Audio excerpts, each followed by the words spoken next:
Assalamualaikum dan salam sejahtera. Bertemu kembali kita di dalam Momok Channel, channel inspirasi anda. Dan bersama hos anda, siapa lagi kalau bukan Jamel Legend. Apa khabar korang semua? Semoga anda semua di sana sihat walafiat. Dan aku ingin ucapkan terima kasih atas sokongan anda kerana masih bersama lagi dengan Momok Channel.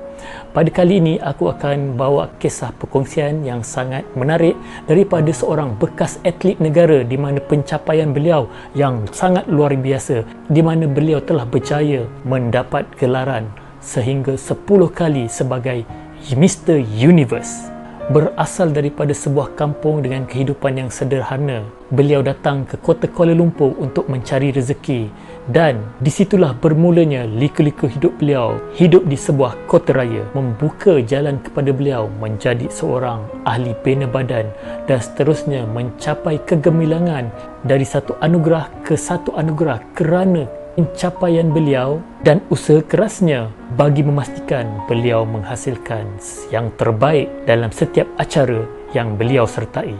Kejayaan beliau sehingga membawa nama negara ke persada antarabangsa menjadikan beliau atlet terbaik pada ketika itu. Namun sebagai insan yang berjaya, beliau tidak lari daripada ujian di mana akhirnya beliau mengambil keputusan untuk menarik diri sebagai atlet negara. Dan kini beliau bergerak sendiri dengan membimbing dan memberi latihan kepada mereka yang berminat di dalam bina badan. Jom kita ikuti kisah liku-liku perjalanan beliau serta perkongsian inspirasi daripadanya. Sas! Jangan lupa subscribe, like, share and comment. Tekan loceng ting-ting, anak kata.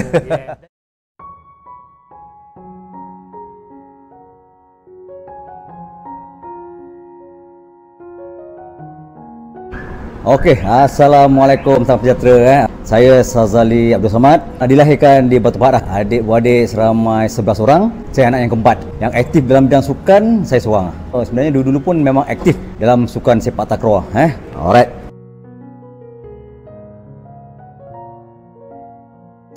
Waktu bermain sepak takraw daripada sekolah rendah, sekolah menengah, nampaklah dalam sok khabar tu seorang yang bertubuh sasa lah, iaitu saudara Malik Noah. Sekarang dia Datuk.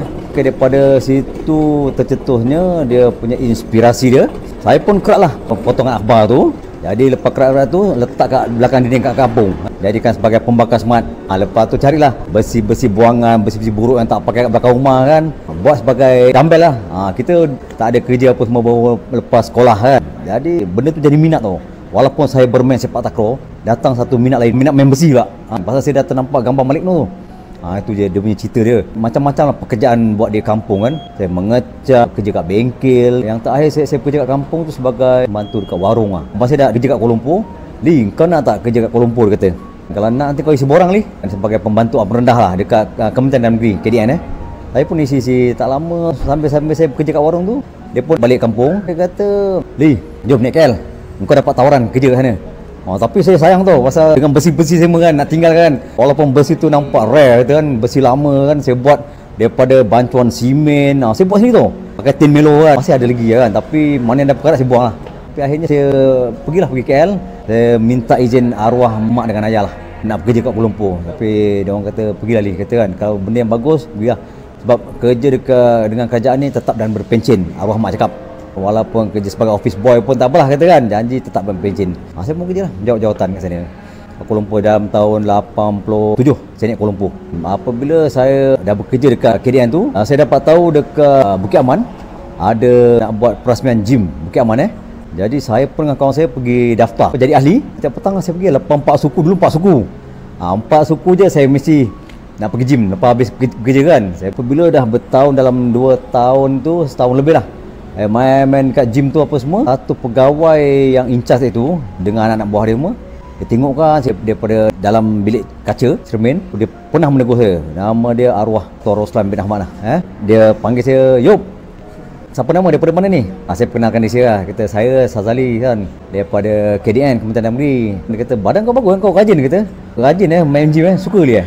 Suka lah tuan, kata kan kau ni ada bakat. Bakat dan potensi, boleh jadi jagoh bina badan. Tu ayat pertama dia tu. Tak pernah orang cakap dengan saya macam tu, ayat tu. Jadi dialah orang yang pencetus mengatakan saya ada bakat dan potensi untuk menjadi seorang jago bina badan. Jadi lepas tu tiap hari lah saya main macam tu. Lepas tu dia jumpa saya lagi, "Li, kau minat tak masuk polis?" Dia offer saya pula, bagi tawaran kat saya masuk polis. "Kenapa tuan? Kau tak minat kan masuk polis?" "Yang takutlah, bukan yang kau main tembak-tembak apa semua," kata kan. Kan kau kat bahagian sukan dia kan.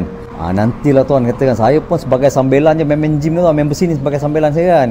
Nantilah saya minta restu, tanya kedua-dua orang tua saya lah. Balik kampung lepas tu saya minta restu lah. Orang tua dia kata, "Okeylah, kalau benda yang bagus elok kan."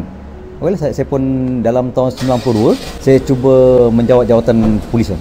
Saya berkhidmat dengan polis cawangan Majlis Sukan PDRM lah sampai 2014. Depa menjawat jawatan polis ni daripada pangkat saya constable, lance corporal, corporal, sarjan major, sub inspector 6. Saya menjawat dah sampai 6. Sebab apa? Sebab pencapaian saya bukan biasa, luar biasa. Pencapaian saya terbaik dunia lah, bukan kata daripada Malaysia, Asia, dunia. Saya dapat Malaysia Book of Record, olahragawan negara lagi 4 kali. Itu yang orang kata luar biasa. Daripada situlah saya maintain je badan saya macam ni lah, kata kan. Kalau ikut dulu punya cerita, 1 minggu 6 kali latihan kan seminggu. Tengok kita punya bahagian ataupun body part kita. Kalau bahagian kaki je latihan dekat 2 jam, part lain dalam 1 jam habis lah, ataupun 45 minit. Kan tengok kita punya body part yang kita nak latihan tu. Cabaran dalam sukan bina badan ni salah satu kewangan lah. Saya bekerja kat KDN ni pun dulu gaji dalam 300 je. Era tahun 90-an dulu kan, 89 90 dulu. 300 gerbang debu, nak tolak sana tolak sini kan, tinggallah 150 100 ringgit kan. Duduk KL tu. Tapi dulu lah kan, nak hantar kampung pun dah 50 ringgit kan. Tapi macam mana pun duit tu berkat lah bagi saya. Hantar kampung pun untuk apa, adik-adik kecil-kecil lagi kan. Liku-liku saya tu nak buat badan tu, makan tak cukup ni kadang-kadang. Tapi saya pernah, walaupun duit tak cukup saya pernah makan nasi kosong dengan kuah sup je. Lepas tu sikit-sikit banyak pun arwah Taurus Islam bagi saya bawa balik telur. "Li, ambillah sepapan 2 tu telur tu kan." Mana dapat jugalah tajaan daripada polis dulu. Telur je saya bawa balik, telur kentang kan. Saya bakar kat gym, balik naik bas mini dulu. Dulu pakai bas mini je kan. Kat KL tu. Tapi lepas tu saya pergi kedai warung kawan saya. Saya minta dia nasi kosong, kuah sup, saya makan macam tu. Kalau ikut makanan zaman sekarang, semua memang kos tinggi lah. Beza dengan dulu. Kalau dulu apa pun kita makan, boleh jadi kan. Paling penting sekali minat. Tak minat tak jadi sebenarnya. Kalau kita minat, apa pun tetap benda tu akan jadi juga. Otot tu akan membentuk. Sebab apa? Bila kita makan, kita nak ada penambahan tenaga kita. Lepas tu pembesaran otot kita. Kita latihan, dia membentukkan lagi otot tu. Jadi benda tu seiringan lah. Ada latihan, ada makan. Suplemen ni sebagai tambahan saja. Itu je beza dia kat situ kan. Tapi jadi juga. Saya latih anak saya sekarang, Hazim Sazali pun dah jadi dah 20 tahun umur dia sekarang. Dengan latihan dia, makan dia, suplemen sebagai tambahan. Jadi kan, tapi dia punya semangat dia dalam latihan lah. Latihan, minat makan. Kalau tak minat makan pun tak jadi. Kalau tak minat latihan pun, kita latihan lebih pun, makan kurang pun tak jadi. Dia kena seimbang benda tu. Makan saya pun bila waktu pertandingan yang mahal. Paling tidak pun memang 3,000 ke bawah lah makanan saya. Okey. Jadi saya nak tahu macam mana dia punya tu, sentiasa saya berbincang dengan isteri. Boleh tak makanan saya macam ni kan? Sebab bila tak bertanding, kita boleh makan mi goreng, nasi lemak apa semua kata kan. Makan je lah. Bila ada suatu pertandingan, dia dah tak boleh makan benda-benda macam tu. Makanan bergoreng, berminyak, manis-manis ni kena stop dalam masa 3 bulan. Bayangkan, bila kita nak buat sesuatu, kita nak melakukan apa saja aktiviti program kita untuk badan kita sendiri, dia kena ikut dia punya langkah-langkah dia tu. Macam mana kita nak mencorakkan diri kita. Pemakanan memang kata 3,000 tak lari lah. Bila untuk pertandingan lah, satu pertandingan mungkin lebih sikit. Kalau tak ada pertandingan, murah sikit lah, dalam 1,000 ke bawah ke untuk sebulan kan. Mungkin lah macam tu lah.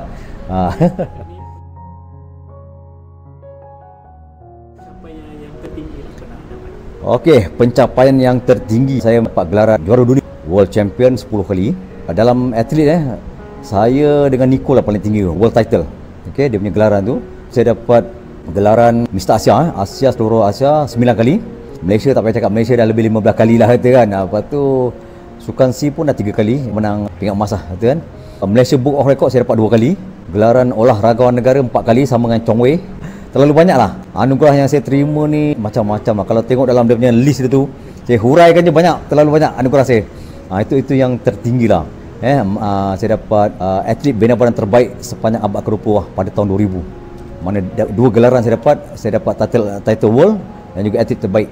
Lepas tu saya dapat anugerah masak lah. Masak pun dia badan kerajaan tu tertinggi. Pasal bina badan tak ada dalam sukan masak. Tapi disebabkan pencapaian saya luar biasa, dia bagi saya anugerah. Masak ni seluruh kerajaan tu, seluruh anggota kebajikan masyarakat kerajaannya. Jadi dia beri saya gelaran khas, kan, anugerah khas untuk Sazli Samad ni. Sampai dah tiap tahun dapat, dah tak tahu dah nak bagi apa, anugerah apa lagi dah.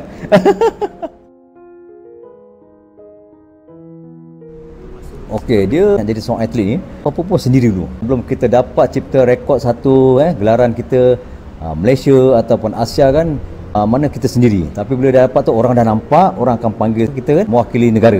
Jadi bantuan daripada Majlis Sukan Negara pun sedikit banyaklah boleh membantulah kata. Kalau tidak memang tak mencukupi untuk menampung kita punya perbelanjaan untuk buat badan apa semua kan. Lagi kita nak mewakili Malaysia. Jadi bila kita dah ada nama tu, orang akan tarik kita mewakili Malaysia tu. Mula-mula memang sendiri lah. Saya dulu pun mula-mula sendiri, kecuali kita mewakili mana-mana negeri pun, tapi tak banyak lah dia punya boleh bagi pun. Pasal kita nak membentuk otot tubuh kita ni makan masa. Kita nak dapat gelaran tu, nak menang, bukan senang. Pasal masing-masing ada cabaran dia kat situ. Pencabar kita siapa. Mula-mula saya cipta rekod saya daripada Mr. KL pun dah 2 tahun saya buat badan. Okey, saya dapat gelaran lah, Mr. KL, Mr. Selangor. Lepas tu Mr. Malaysia lagi tahun 91. Tu saya cipta dah 2 tahun setengah kot saya. Baru saya dapat. Dulu dia punya persaingan tak macam sekarang. Beza dia kan. Sekarang orang dah lebih advance. Orang dah lebih tahu benda-benda macam ni, diet, makan, latihan apa semua orang dah lebih tahu. Dulu tak susah lah kata. Kita latihan, kita jaga makan diet. Itu je dulu. Tapi boleh buat lah kan. Beza dulu pun makan apa murah apa semua kan. Kita boleh tampung diri kita lah. Pergi pasar coket, naik motor. Boleh lah. Bahan-bahan yang kita nak masak tu. Kan, ikan ke, ayam ke, sayur, buah-buahan. Pergi pasar coket, naik motor je dulu. Kan. Okey, saya pernah berlakon di bawah Oji Mak Daud dulu lah. Drama licik tapi tak boleh tahan lah. Bagi saya lakonan tu bukan, tapi tak tahulah ini bidang masing-masing lah kerjaya ataupun bidang masing-masing. So dia punya scene tu sampai 3 pagi 4 pagi saya tak boleh tahan mata saya kan. Waktu besok saya nak latihan, nak kena bangun pagi apa semua kan. Tapi kalau setakat berlakon iklan, best. Berlakon iklan habis macam dia bagi bayaran kan. Tapi berlakon biasa ni memang 3 pagi 4 pagi aja mesin. Saya pernah berlakon bawa Oji Mak Daud. Itulah dia punya pengalaman dia lah dengan Oji Mak Daud dulu kan. Kalau berlakon ikan okey lagi insya-Allah.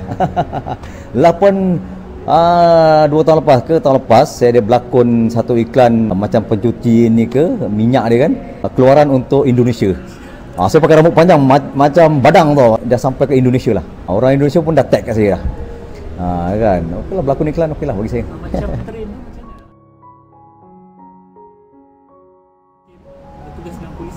Okey, saya dengan polis saya dah pencen awal dah sebenarnya kan, daripada umur 49 dah itu. dah masuk tahun keempat ni ada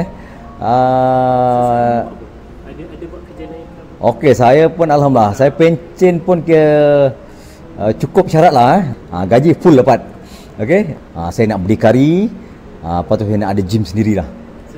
Kan. Jadi saya tak terikat dengan polis lah kata kan. Nak harap duit pencen pun tak boleh juga. Saya buat ni YouTube channel lah, Sazli Samad. Jadi menjana pendapatan sedikit lah kan.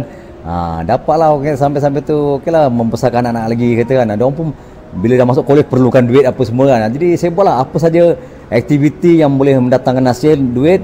Daripada saya buat PT PT training kan, mengajar orang. Lepas tu saya buat duta, saya macam-macam perasmian sekolah dengan masyarakat lah. Mungkin selepas ni akan ada orang panggil buat duta lagi lah. Kan, yang penting kita maintain dia. Maintain diri kita. Mungkin boleh share sikit. Ada orang secara personal ke? Okey, saya akan buat personal trainer. Personal training apa semua. Saya berlatih orang lah. Orang akan berbayar dengan saya. Apa semua berurusan dengan manager saya, Membrin. Bila tarikh berapa session dia ambil dengan saya. Saya datang mengajar je. Baru ni pun ada juga klien yang training dengan saya sakit-sakit badan. Satu badan semua sakit. Tapi saya kata tak apa, mungkin next lagi dia akan kurang sakit tu.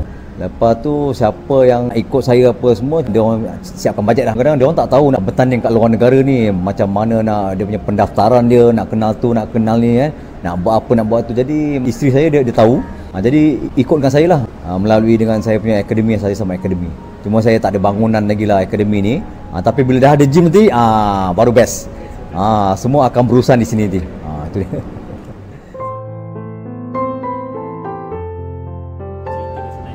Okey, yang ujian doping tu dah 4 tahun berlalu dah. Bagi saya memang saya cuba memburu gelaran yang ke-11 tapi memang tak kesampaian. Allah memang bagi saya gelaran ke-10 lah. Mana gelaran ke-10 pun sebutan dia pun sedap 10 times world champion. Kalau 11 dah tak sedap kan. 10 times tu memang sedap. Memang dia bagi saya satu ujian lah. Walaupun yalah, suplemen ni macam-macam saya beli dekat Arab, dekat luar negara apa semua kan. Saya makan banyak suplemen daripada A sampai Z terlalu banyak, tapi tak tahu suplemen mana yang saya kena. Kita pergi kedai dekat beberapa US apa semua, dia saja benda ni kan. Tapi di sebenarnya benda tu nak kena memang Allah bagi saya satu ujian bagi saya.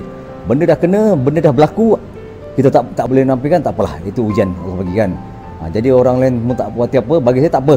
Kan Allah dah bagi satu ujian. Saya sentiasa berbincang dengan isteri bila kena benda tu, istilah orang yang paling rapat dengan saya. Apa nak buat.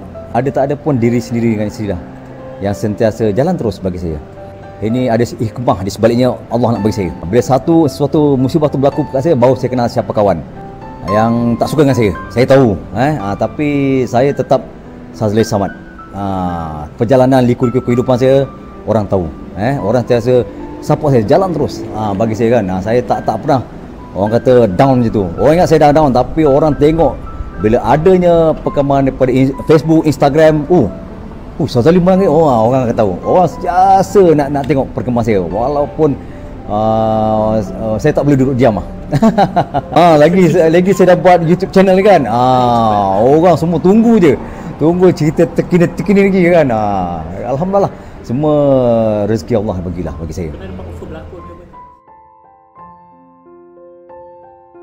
Apa hidup atau pegangan hidup masa? Okey, pegangan hidup saya, apa saja ujian yang berlaku pada saya kan, Allah bagi saya satu ujian, saya tetap teruskan perjalanan hidup saya, membesarkan anak saya kan, jalan terus. Bagi saya sentiasa komited pada diri saya untuk mencari sesuatu yang lebih bermakna lagi legasi saya ni, mana saya ada tempat ataupun gym, walaupun saya dah pencen apa semua, jadi ada sesuatu yang orang nak tengok. Orang nak tengok, nak pergi gym and gallery saya semat dengan saya punya piala-piala banyak apa semua. Jadi saya akan kongsi dengan semua orang apa saja pengalaman saya. Itu memang kira legasi tu dah ada anak saya sendiri. Jadi terus menerus lah bagi saya. Matlamat hidup saya memang nak ada sebuah pusat gimnasium saya. Barang-barang tu banyak, habis saya nak letak mana kata kan. Kalau tak ada pusat senaman macam ni, bila ada macam ni, orang semua akan datang. Wartawan, saya dengan wartawan daripada TV3 dulu, RTM, lagi Astro kan, wartawan semua tunggu je apa cerita Sazali Samad, perkembangan terkini dia kan. Mesti dia orang nak tahu cerita saya. Dia orang mesti nak buat apa-apa story kan. Jadi okey, saya seronok lah. Banyak-banyak terima kasih dekat semua masyarakat baik Cina, Melayu, India semua kan, yang bagi sokongan penuh kat saya lah. Selama ni dia orang walaupun musibah yang menimpa apa semua, tapi sampai sekarang pun dia orang tetap sokong. Bukan kata satu Malaysia, luar-luar pun yang mengenali saya sentiasa tengok perkembangan saya. Okey, just saya nak tanya lah, Abang Sazali rasa dah sesuai? Sebagai untuk siapa-siapa orang yang di luar sana yang berminat untuk menceburi bidang sukan bina badan, khususnya bina badan lah bagi saya, betul-betul fokus lah. Fokus, minat pertama sekali tak minat memang tak jadi. Kena kuat semangat, kesungguhan dalam latihan, berdisiplin. Ingat satu tu, jangan mudah putus asa lah. Jangan lupa diri, teruskan minat kita, usaha murni kita tu, teruskan perjalanan dia daripada sikit demi sikit lah. Macam kita mendaki bukit, tiada yang mustahil lah. Jangan mudah putus asa je. Duit cukup ke tak cukup, kalau kita rasa nak buat, kita teruskan niat murni kita, perjalanan hidup kita tu, insyaAllah boleh kan. Kalau saya boleh, kenapa orang lain tak boleh? InsyaAllah daripada saya susah dulu kan, kerja RM300 tolak tinggal RM100 kan nak makan tapi saya boleh. Alhamdulillah, berkat dan kesabaran Allah bagi, semangat tu semua membuatkan saya sampai level macam ni. Itu yang terbaik untuk anda semualah.